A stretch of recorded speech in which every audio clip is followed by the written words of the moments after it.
அப்ப நீங்க பிறக்கும்போது என்ன தசாபுத்தியில பிறந்திருக்கீங்களோ அதுல இருந்து ஏன் அது வரிசைப்படுத்தப்பட்டு இருக்கிறது. இதுக்கப்புறம் இந்த திசை இந்த திசை இந்த திசை, அப்ப அந்த கிரக வழிக்கு ஏற்பத்தான் அது நடந்து கொண்டு இருக்கும்.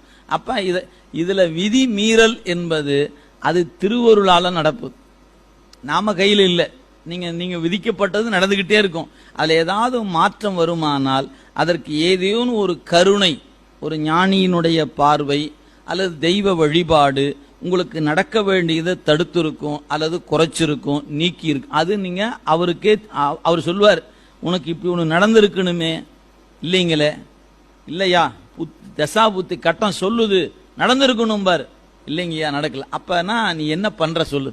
நான் சிவபூசை பண்றேனுங்க. அதுதான் ஏன் தப்பிச்சிட்ட. நீ நாள்தோறுமே பண்ணுவியா? ஆமாங்க, நாள்தோறும் தண்ணி ஊற்றி பூ வச்சு கும்பிடுவேன்.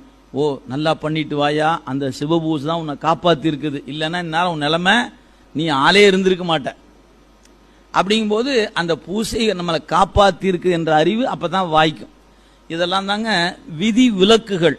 இது நமக்கு தெரியாது, அது அப்படியே நம்ம நடந்துட்டு இருக்குது அப்படின்னு நாம் நினைச்சிட்டு இருக்கிறோம். எனவே கால தத்துவம் என்பது நீங்க கடந்த காலத்தில் நீங்க என்னெல்லாம் அனுபவிச்சு கழிச்சிருக்கிறீங்க, நிகழ்காலத்தில் என்ன அனுபவிக்கணும், நீ இனிமேல் என்ன வர இருக்கிறது, இந்த மூணு சேர்ந்து வரையறை செய்வதுதான் கால